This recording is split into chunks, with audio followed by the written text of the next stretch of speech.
What is happening, everybody? We are so excited to bring you an incredible story. John and Cindy from the beautiful state of Georgia are here to share a little bit of their story with Turnaround Marriage, how God has restored their marriage and helped them to go from roommates to soulmates. So I know if you are out there and your marriage is not where you want it, if you have felt like the two of you have gotten into ruts of just kind of coexisting in the house together, you are going to want to tune in and hear this incredible story. So John and Cindy, thank you so much for being here. Thank you for having us. Yes, welcome, guys. So good to have you. It's an honor to connect with you. And if you're out there, you need to hear this story today, guys. John and Cindy, let's just kind of start off with where you were when you came to us. What was not working in your marriage? What was life like before we started this journey together? I guess I found you guys. I watched the master class probably about a year ago because just the conflict around our house was every day. I always say, like, the temperature in our house was running hot all the time. We were both very irritable, critical of each other, and with 5 kids, we were ships passing in the night. And I think Cindy wanted more from our marriage. I just wanted peace, and it was a really, really bad recipe. And I think I knew deep down that I think we both wanted more. We just didn't know how to get there. We had come probably out of about a 5-year period where I had some health issues with anxiety and depression, and there were some wounds and hurts from that we had not really addressed, and it was affecting our marriage, our household, and our parenting. Yes. Wow. Cindy, what would you add? Where was your heart in all of this before you found us? And like it says, roommates, we actually, strangely enough, really liked each other. We were really good friends. And like you said, I really did long for more. And I think that in my expressing that, it never really went well.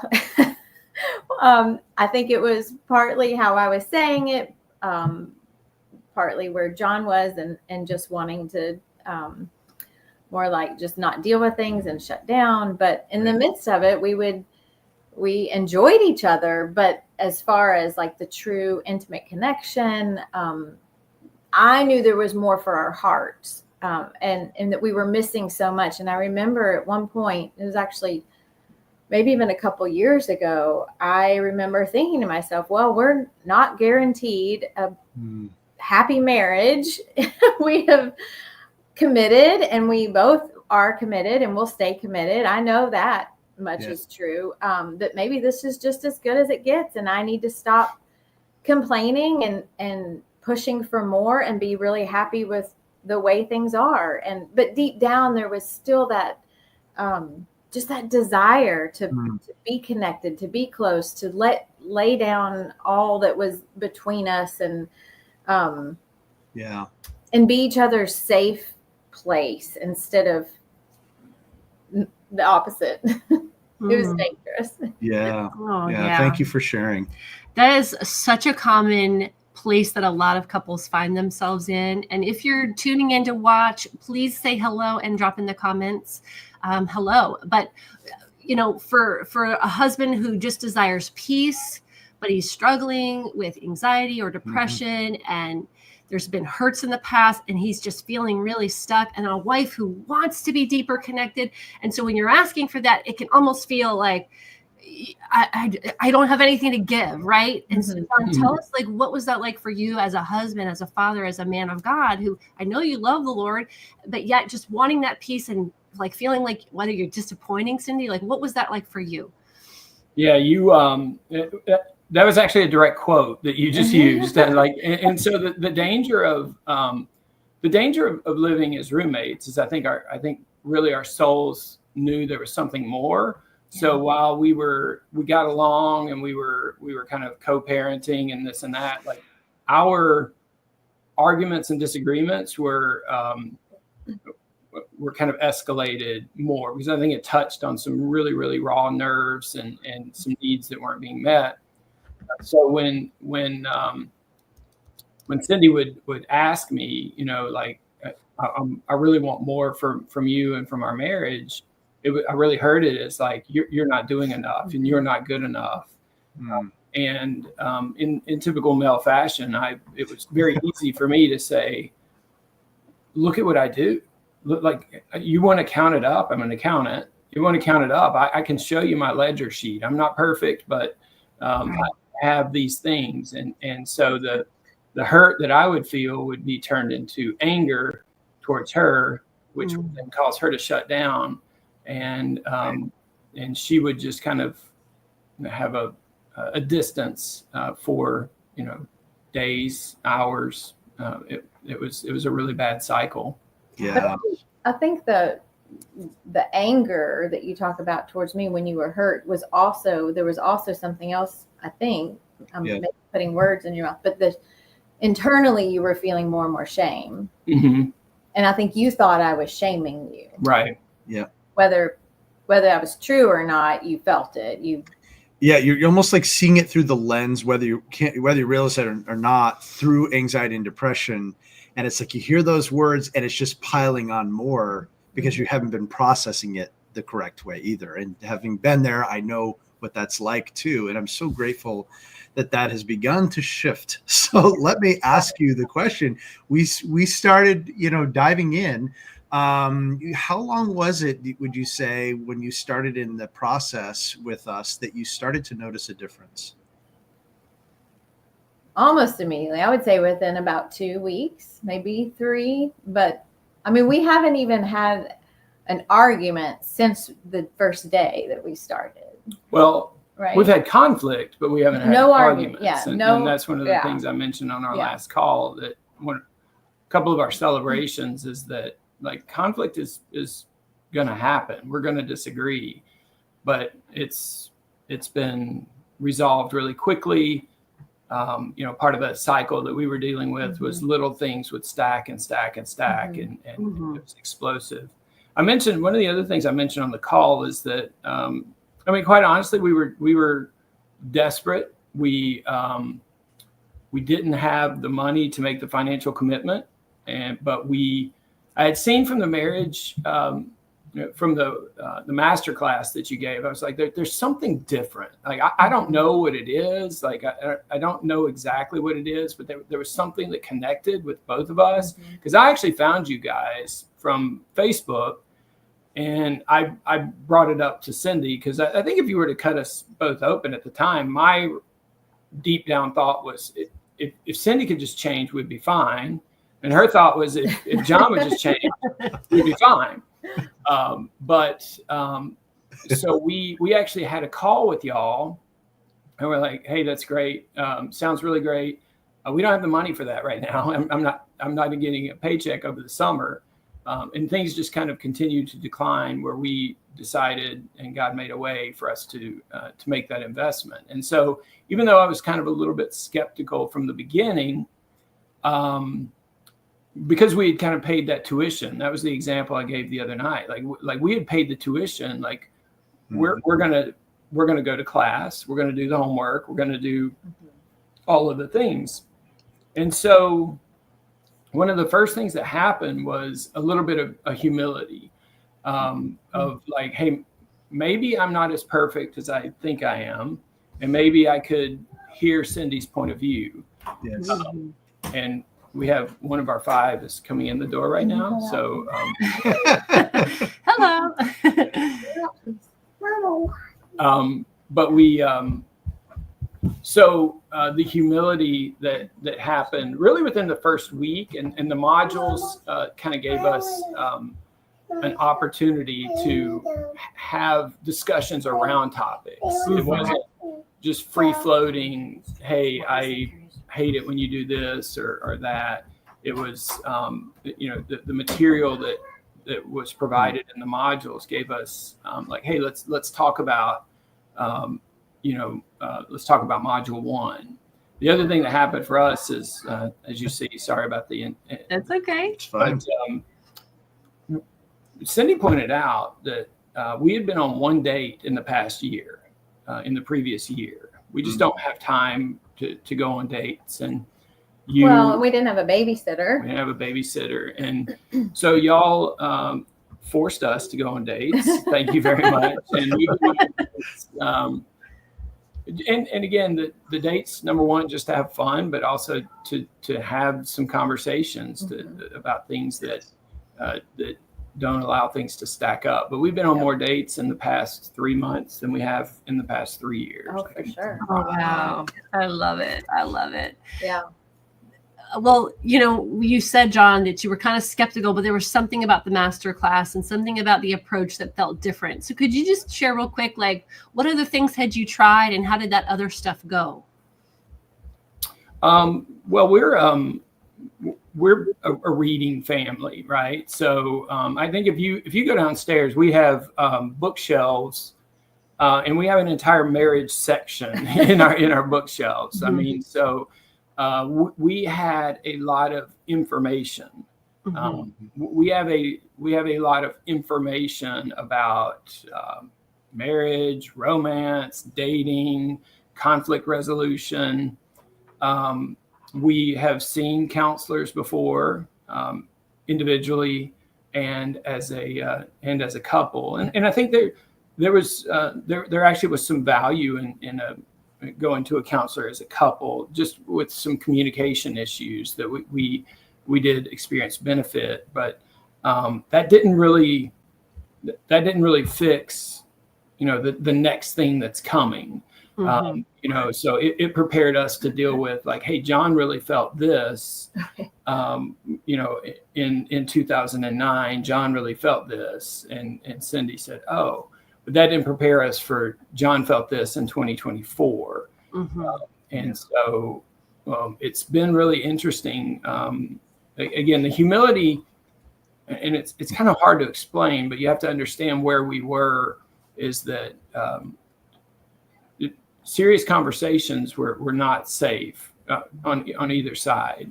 So if there were hurts or just topics we needed to talk about, that it wasn't really a safe place, and that's become a safe place. We've learned some skills as to how to have those conversations, body language, communication skills, things like this that help that communication. And so we've begun to have much deeper conversation and kind of not only getting to the roots that I don't think even 4 months of counseling would have gotten us to, but also kind of working those out and having a strategy going forward.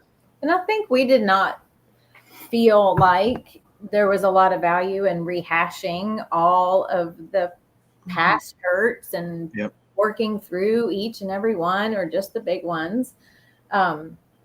It was almost like we wanted to figure out how to move forward and begin to connect and grow closer. And if as we connected and grew closer, if there were things that needed to be dealt with from the past, then we would know how to do that much more organically than sitting in a counseling room. And really, I think we both felt like that might actually do more damage, to tell you.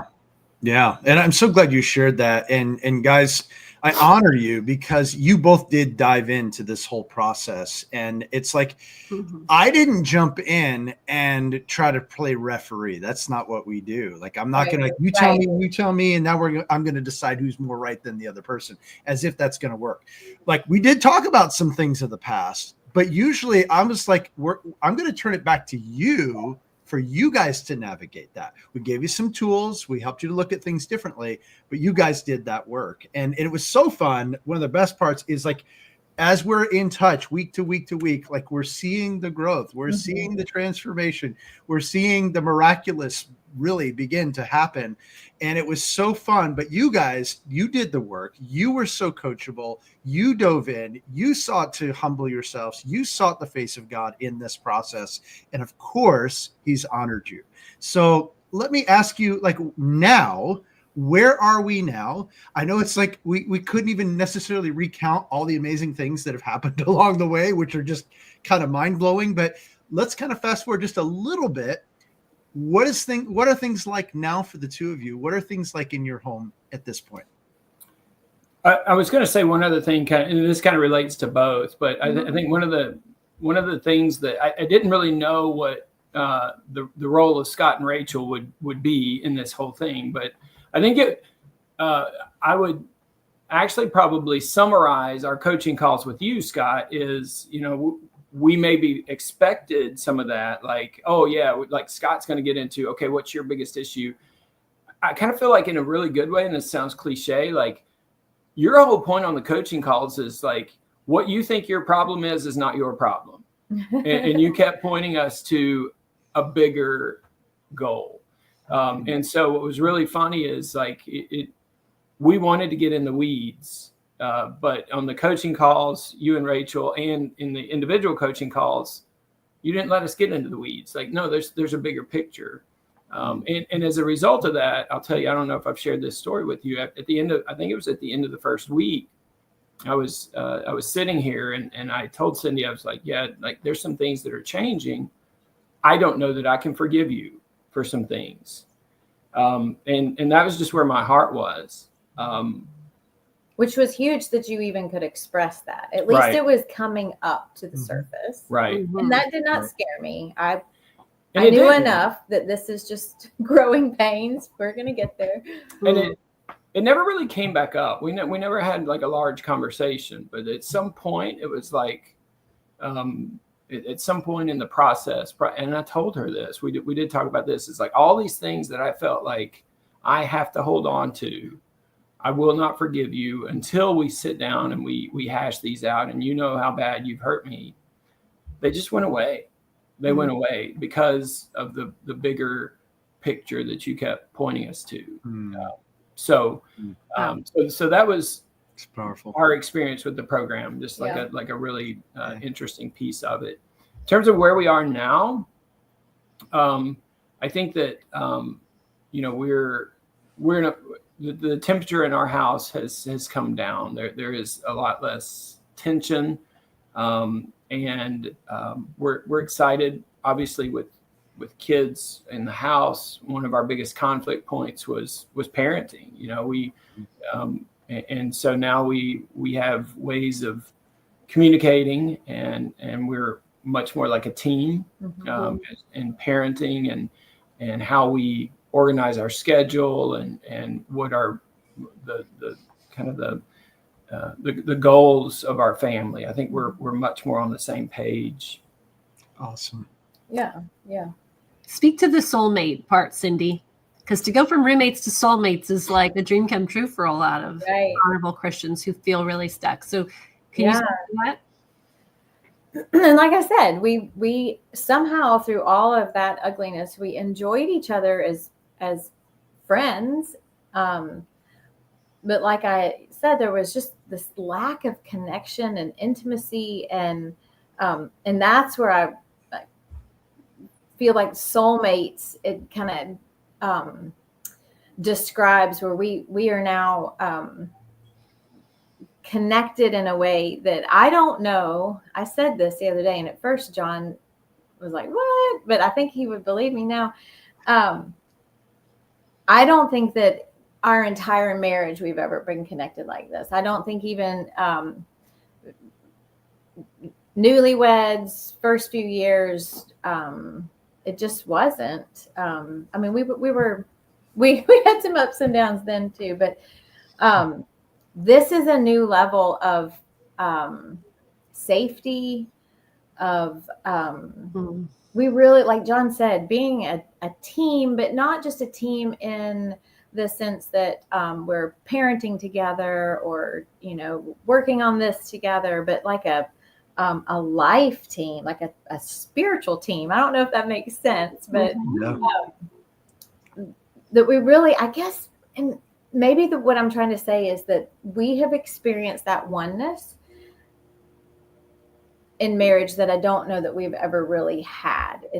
But being able to keep our individuality as people who are different, very different, and yet there's a oneness that we finally have been able to experience and enjoy, and that's where I feel like Soulmates really describes that pretty well. I love it. Awesome, I love guys. it. And so, you know, for those of those people who are watching now, or maybe will watch this down the road, like, what would be your encouragement to them if, let's say, they've been disconnected or living like roommates or having a lot of arguments and can't really resolve things, and so much has happened, and it's like, how do we untangle all this? What would your encouragement to them be? Rachel, you said this on our first call. Just what's the initial call? The breakthrough call. Yeah. Yes. You kept saying, like, you would be amazed at how quickly things can change. You would just be amazed. It really is very quick. And I didn't believe you at all. I felt like we had way too much hurt, way too much baggage. You know, you don't understand all that we are bringing to this situation. And gosh, within 2 weeks, we both had soft hearts. We had, and I don't know that we've really said this, but what I absolutely love about turnaround marriage is that the first 2 or 3 weeks really have more to do with personal, taking care of your personal stuff, owning your junk, and working on new habits personally that are in the context of marriage. But it's much more, let's figure out what's going on. Like, let's get to a better place personally. Right. And then the marriage stuff just kind of happens. Mm-hmm. Because we don't have all that stuff in the way. So I think the hope is that it doesn't take long. Like, within 2 or 3 weeks, you really could have a brand new marriage and things could be totally different. It's not years off. It's not, you know, there is a lot of hard work involved, but it's not the daunting task of, I mean, I hate to keep bashing counseling or you're going to be around, you're probably going to be alive in 2 or 3 weeks. Why not do something during that time? Anyway, right? I love it. Kind of related to that from the male perspective, it's like one of the things that Cindy used to tell me quite a bit. She would say, I don't feel seen. And that was what the roommates thing was. Right. And came from that, and she really felt like we're just roommates because she didn't feel seen. I didn't ever make an effort for her to be seen. That was not like a goal. But during the first couple of weeks of working on myself and just kind of like having my heart soften towards her, actually really, really simple, silly stuff that I did, that Cindy came to me in about week 4, and she hugged me and she's like, I just feel really seen when you do these things. And I was like, wow. These are things that had you, that literally a year ago would have caused a huge fight. Yeah. Because I would have, even her saying that, I would have felt like, oh, she's just telling me that, she's trying to manipulate me by trying to get me to do these things. And it's stuff that's like a part of my everyday life now that I try to see her. And that's awesome. Well, guys, we want to make sure that we include in this conversation. We say it quite often. We are not the healers, but we know the one who is, and his name is Jesus. And I'm curious from your perspectives, either one of you could share, like, to what degree have you seen the hand of God at work in your hearts, in your home, in your marriage at this point? Yeah, and to be clear for people that are listening is like, I mean, I mentioned, and you know, this isn't to take anything away, but like on our coaching calls, the purpose of the coaching calls was never for you to be, you know, it wasn't about Scott and Rachel. It was calling us to something bigger, and the bigger for us was having a God honoring marriage. And one of the things that you challenged me on, Scott, personally, and again, this is so funny because we're on a marriage call. Like, the biggest thing that I took out of this is you challenged me on some of my bitterness towards God, right? So what bitterness and walls had I built up towards God, and tearing those walls down, then necessarily began healing in our relationship. So, you know, just on a personal level,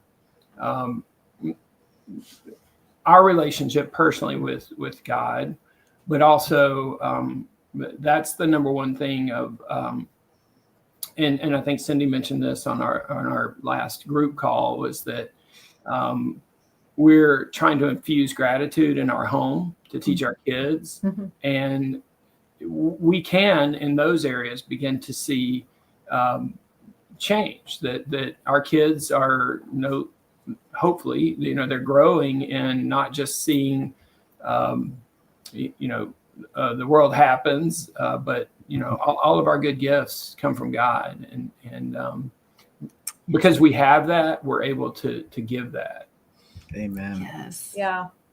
I think as a little example, I don't even think I told you this, but we have we have a situation that we're walking through that's extremely hard right now. And I think in the past, it would have been maybe even we'll just go and be very real, probably a way to, I would have probably sat in a lot of self-pity and even, victimhood, and maybe even used it to get attention. I mean, just really, you know, big things, which has not been the case this time. And through some very applicable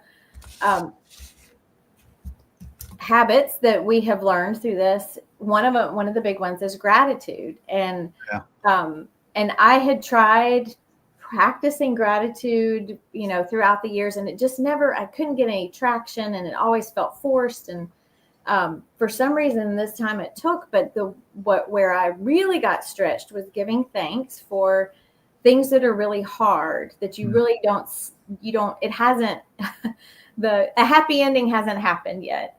And so I've been able to do that in this really hard situation. And we had something come up a couple weeks ago where we felt like this situation might be resolved, and we were really excited, and that did not happen. And I had a friend of mine ask me, when she thought I was going to be really disappointed and sad when she saw me, and she said, "How's your heart?" And I said, "Oh my goodness, I am so good, because I'm just so excited. I can just keep saying thank you, God, for this situation that you've decided it's not time for it to be over yet." And I was so okay. And there was another friend sitting there, and she's like, "Well, that's just the Holy Spirit right there." So, and it's so genuine. There's nothing in me that is, I mean, I guess there's a sadness for the situation, but like the joy of it is eclipsing all the sadness. But all of that came from just this very simple practice of gratitude. Wow. That's a message that the church needs to hear, beginning with yours. Yeah. Love hearing that. That is so good. Well, so for those out there who might be skeptical because their marriage has struggled for years, they might feel like they don't have months and months and months to go try to untangle all this in counseling, or they just feel like really hopeless, like you. Like Christmas John. Is going to be hopeless too. Yeah, like you just want peace, and for those wives out there who just want to connect and they feel that distance, like what would your advice be? I would absolutely don't waste another minute. Reach out and have that initial call. You have nothing to lose. I mean, you're already pretty hopeless at this point anyway. I mean, it is absolutely worth it. And I think I will just say this, even on that initial call, we hung up and John said, "What do you think?" And I was like, I think there's hope. I really do. Even just in that call, Rachel, you infused so much hope into our situation. So I was ready to go. Yeah. I think for the skeptics, like watch the masterclass. Like I said, there was something there was things in the masterclass that made me think that, and Cindy and I talked about this before we ever signed up with you guys. Like there's something different.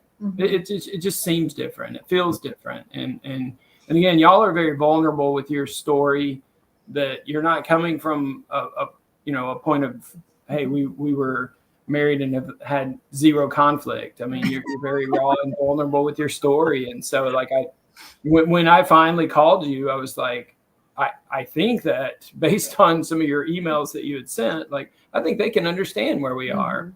And indeed, as we've talked about, you are. So I would say, watch the masterclass and see if it resonates. And then, we did get value even from the breakthrough call, but we're super, super glad we went through the program. We'd do it again in a heartbeat. Yep.